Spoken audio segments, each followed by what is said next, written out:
Welcome back to the deep dive. Today we're strapping in for something really intense. We're going to be examining consciousness right at its absolute breaking point. Yeah, we're not just exploring, altered states in the usual sense. We're plunging into a really unique set of documents that chronicle the total chemically induced dissolution of the self. Right.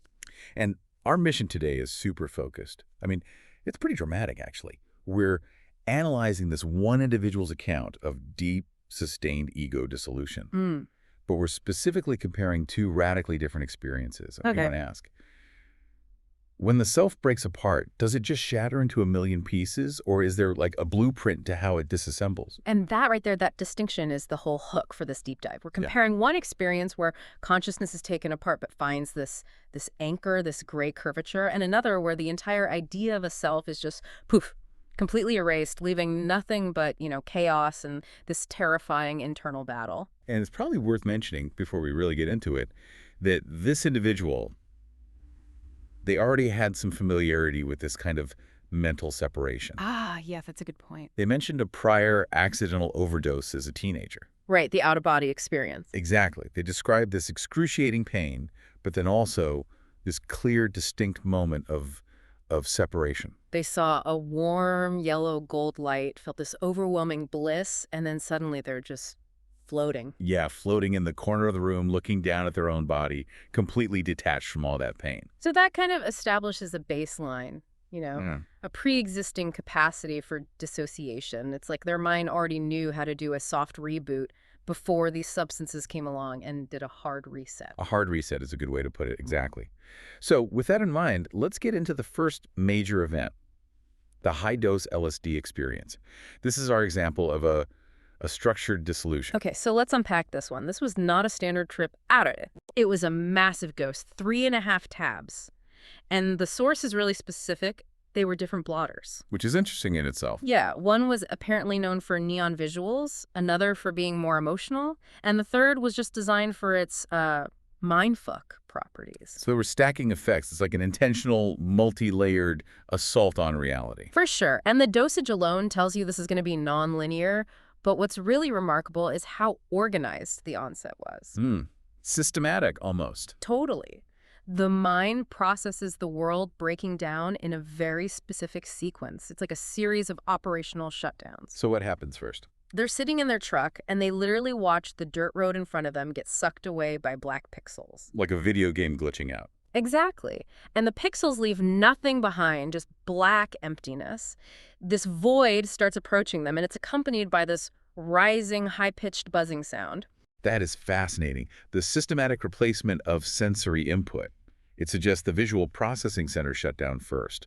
But the auditory processing, that buzzing, it just ramps up until it hits a climax. Until it hits that definitive C-L-I-C-K. The click. Yeah, that's the transition. It's like the sound of a door closing on reality, and then, boom, they're suddenly aware, but not really in a place. They describe it as a vast, white-gray space, right? No beginning or end or corners or nothing. A complete void. A total formless void. But, and this is the critical distinction we have to make, within that shapeless space, a form did exist. The sphere. Yes. They perceived this singular gray curvature, a sphere that was their own essence breaking the emptiness. And that's where it gets so structurally interesting. The consciousness is dissolved, but the source of it is still anchored. They realized this sphere was my conscious at the very source. The self, the memories, the identity, all gone. But the core operating system, that fundamental awareness, was still there, tangible, visual, which just raises this profound question, Does that suggest a kind of functional localization of just raw awareness? The LSD stripped everything else away, but that presence was left. And that presence immediately recognized what it was missing. Which is what triggered the crisis. Yeah, the terror wasn't about the environment. It was purely intellectual. The thought that grabbed them was, I have just made myself a vegetable for life. The fear was rooted entirely in the idea that the memory loss was permanent. They were anchored, but they were empty. And that was terrifying. And that terror, that raw self-preservation instinct, it instantly triggered the process of coming back. The reconstitution. And the visual for that is just incredible, Thin red strings. with every single memory attached, just flicking towards them chaotically. It's like if the gray sphere was the computer's processor, these red strings were all the data files being violently reloaded. And it was chaotic. They had to consciously grab onto just one memory to start the re-entry. And then it was like being shot forward faster and faster until they just snapped back into their body.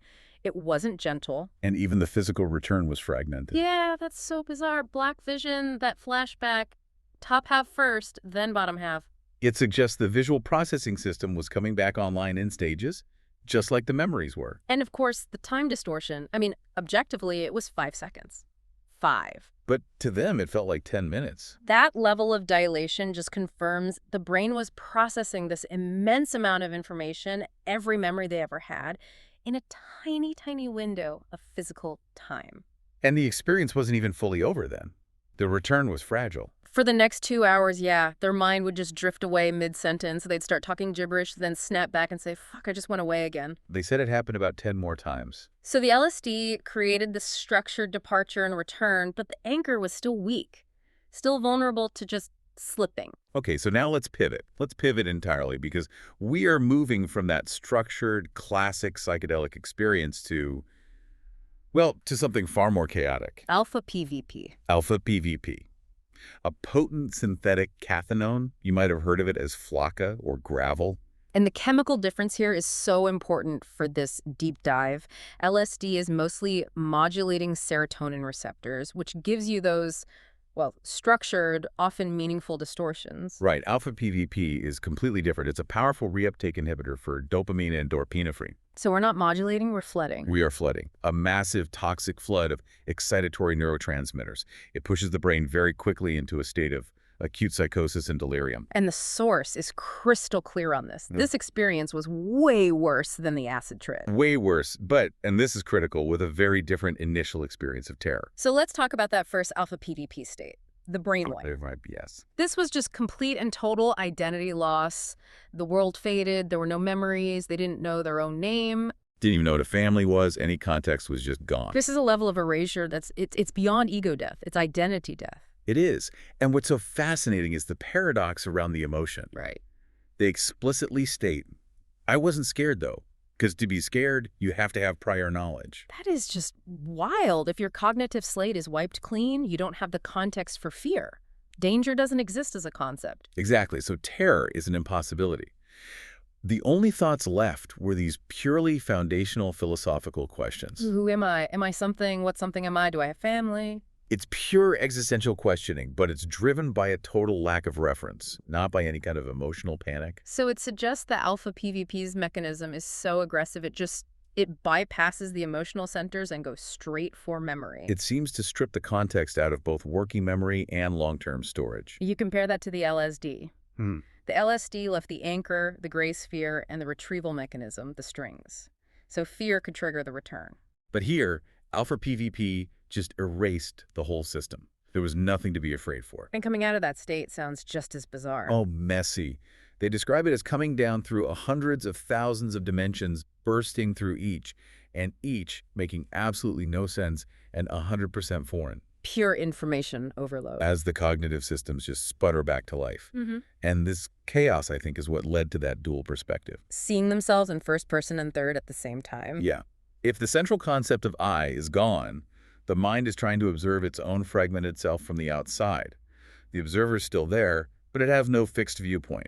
Okay, now we have to get into the second alpha PVP experience, because this one was defined by just subjective, unrelenting terror. This was not the apathetic brainwipe. This was a psychotic internal war. And the onset was immediate. 2 hits, throws up, and is instantly locked in on the bed. And this experience really embodies toxic psychosis. It was described as unfathomable, constant sickening. A barrage of insane thought. Every millisecond was a flash of a different foreign visual or thought. A total failure of cognitive binding. They make a point to differentiate this from the LSD experience. They say, so this was not like acid hallucinations. Right. The terror came from the feeling itself. The subjective realization that they were, and these are their words, going crazy, like clinically insane. So the fear isn't about dying.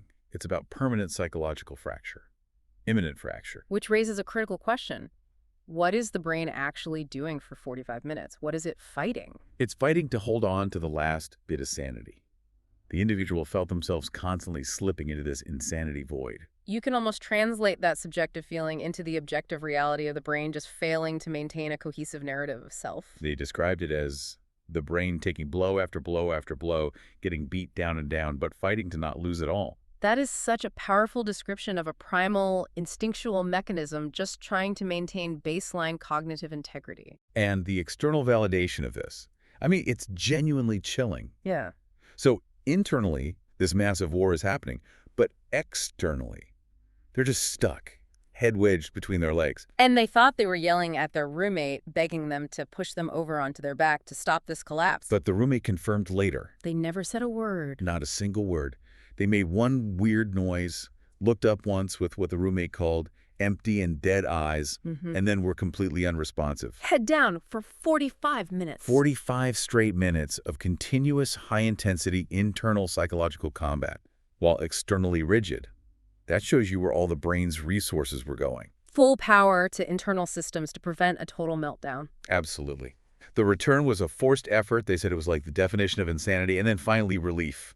A snap of fingers, and then just utter exhaustion.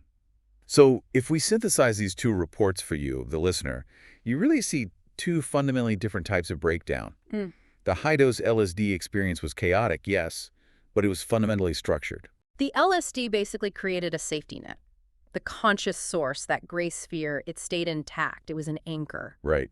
And the memories were retrievable, manifest as those strings. So the terror was all about the loss of those memories and the fear of a future state of being a vegetable. Contrast that sharply with the alpha PVP.